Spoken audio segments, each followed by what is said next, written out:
I don't really care that he didn't play. I don't care that he didn't give up his spot to someone else. What I care about that he was able to play 3 straight games after the All-Star break. He was able to play before the All-Star break. You're an All-Star on your merit. You're an All-Star on what you do. Yes, you should play, but if you're that old, obviously accept the invite to the All-Star game and then just be healthy for your team going forward.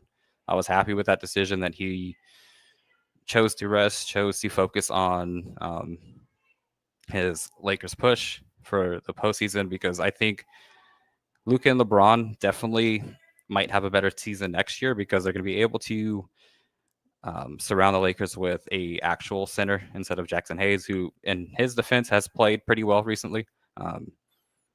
But he's not a starting center for a NBA championship caliber team. But with the way the Lakers play, which is small, they might have a chance this season. Obviously, Oklahoma City Thunder, they are so far ahead of everyone else in the West. They definitely have the MVP. They definitely have the best roster from 1 to 13. But you never know in a series with Luka and LeBron. Luka and LeBron are 2 of the greatest offensive machines I think the NBA has ever seen. So in a 7-game series, they steal 2 or 3. Role players win 1. You never know. But again, they're definitely trending in the right direction. They've definitely shown that this is a team to believe in, a team to buy in, a team to still build around LeBron and give him a chance to get his 5th championship instead of kind of waiting for his dust to settle in LA and then start rebuilding after. They already got who they're going to rebuild around, which is Luka. But I believe Luka and LeBron still have something to prove to not only themselves, but to the Mavericks, who obviously didn't believe that Luka's style of play could lead to a championship. I definitely think that he's going to use that as motivation, not only this year, but going forward to kind of prove them wrong.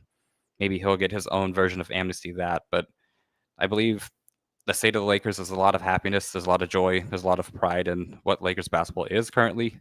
You see them giving a shit the entire night instead of whatever they were doing in the beginning of the season, where they try to get by on just talent instead of effort. And you've seen JJ Reddick, who's done as good of a job as you could have ever hoped for.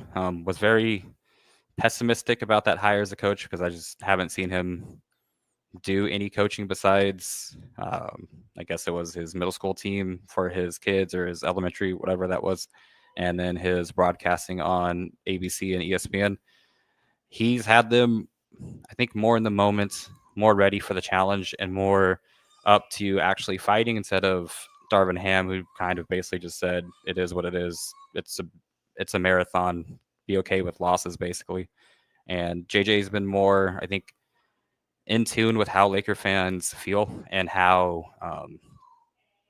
Laker fans want the season to go.